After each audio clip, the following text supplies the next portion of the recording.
Did you know the average death rate in 2018 was 82 firefighters? All of these were caused by on-site accidents.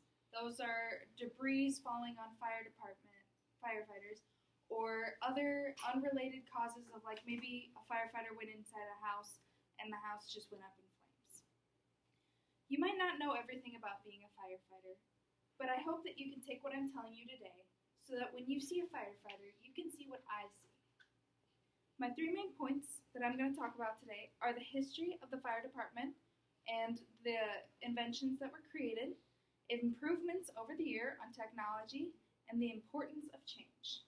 To fully understand firefighters, we have to look at the history. The history of the fire department and their equipment. When was the first fire department established? It was actually established in the 1st century AD in the Roman Empire. They gave 7,000 people jobs. These were paid, and they gave employment to random citizens that were just volunteers. According to infoplease.com, these fire brigades not only responded and fought fires, but they also patrolled the streets and had the authority to oppose corporal punishment upon those who violated fire prevention codes. The invention of the fire pump. This is Cestimus of Alexandria. His name is a little hard to pronounce, so excuse me if I didn't get it right.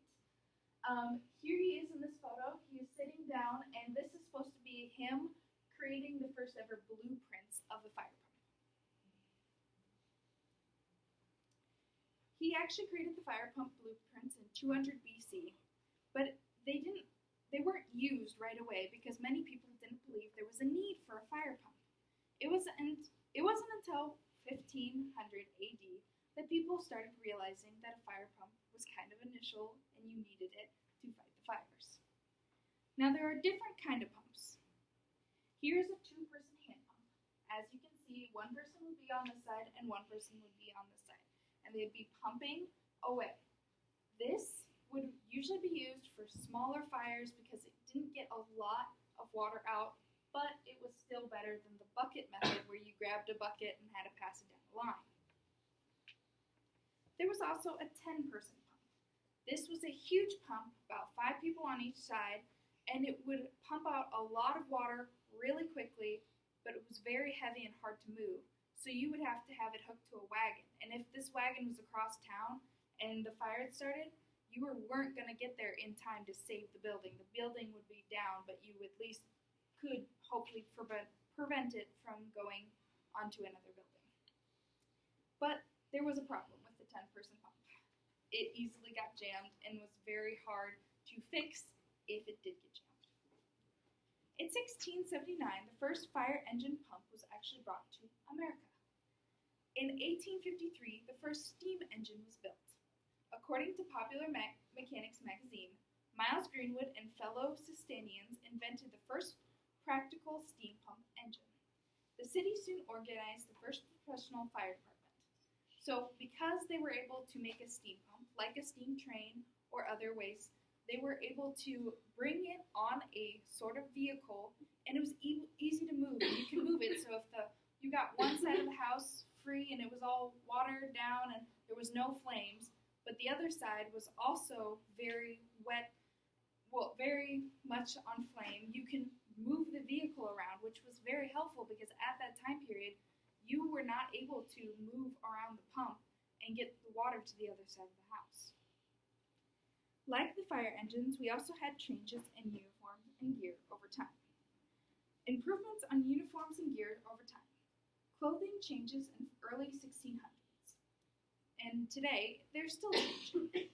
Firefighters didn't have clothing to go into buildings, so you'd have to fight the fire from outside the building. So let's say in the very center of your house is the living room where the fire started. You firefighters could get around the house just fine, but your entire inside of the house would go up in flames because people weren't able to get the water on the fire. In 1700s, the first ever fire helmet and boots were created from leather. This was the first ever design, and we actually still use this design today in fire departments. This is all leather right here. Leather does not catch flame. So if you were to put it in a fire, maybe like 7 hours past, it might burn up a little bit, but this, at the time period, was the best way to not get caught on fire. There was also a new protocol that all firefighters must wear wool uniforms. Cotton, as you probably can tell, lights up really fast and just starts blazing. Wool doesn't catch the fire. It's heavier duty and you can't really breathe through it, which is a good thing because oxygen and fire are like best friends. So when your uniform cannot breathe oxygen, it actually helps to not spread the fire.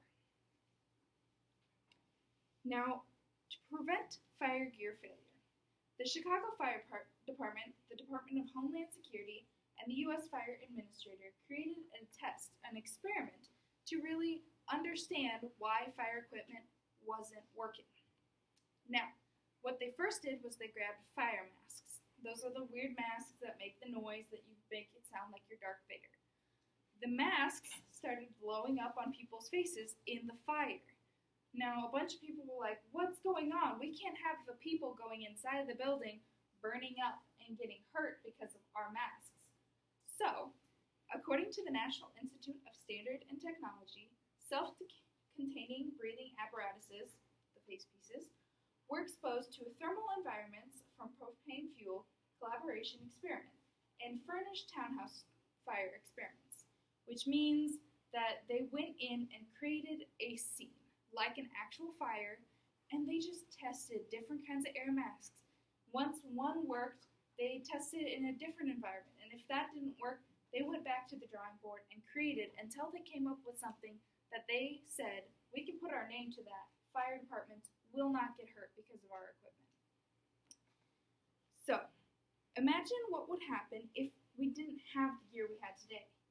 What would happen if we didn't have the equipment that we have today? What would happen if we didn't have the technology that we can use today to get information out faster? This is why it's important to have change. The importance of change and involving for safety. What would happen if we didn't learn new things?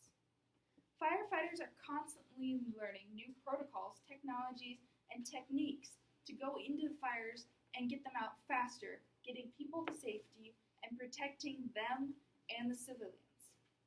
If we never talk about what we did wrong, then how would we improve? The Iowa Falls Fire Department actually goes and has meetings once a month, the first Wednesday of the month, and we talk about what would happen in our call if we didn't do what we did. So, take for instance, I had my last Wednesday meeting, we went to the airport, and we actually saw scenes of an airplane crashing to the ground, and we went over what happened in 2014 and why we weren't able to save the person that died. So we had to talk through and went, what did we do wrong? What could we improve? What do we need to know from the airport in order for us to get there faster?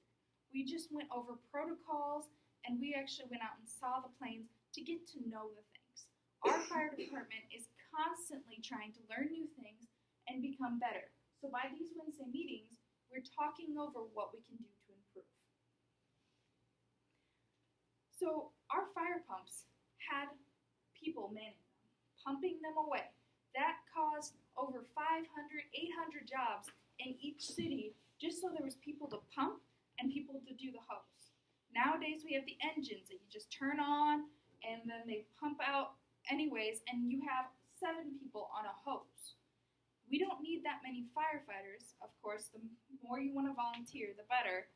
But it has caused a lot of people to have to change jobs. So from the 7,000 people in ancient Rome that were just given the job, to now in our fire department has about 58 volunteers. So technology has created a little bit of a job drop-off, but it's also a good thing. So our volunteers in town are all volunteers, so it's lucky that we are able to get 58 when usually we have about 36 in a town. So our gear from our firefighters are every size. So every person is a different size. Some are tall, some are small, and like me, I have the smallest gear in the fire department, but it's all unique to us because we bunch of firefighters wearing two big pants running out into a house and having their pants dry.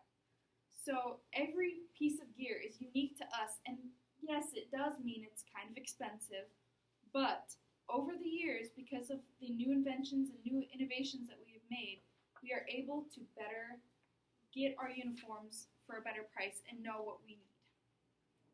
So according to Fire Engine Press magazines, firefighters and personal protective equipment in use today consist of combinations of the previous year's testing and technologies.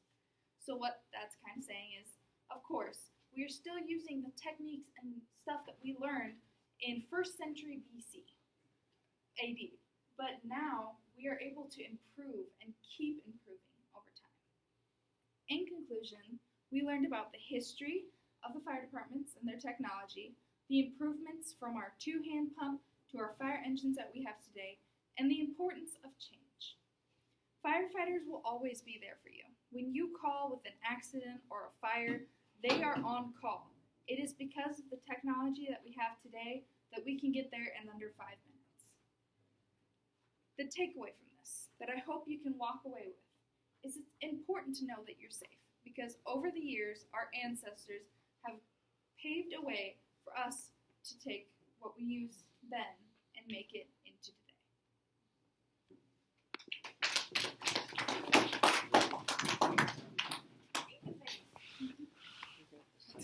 Did it record? It's recording.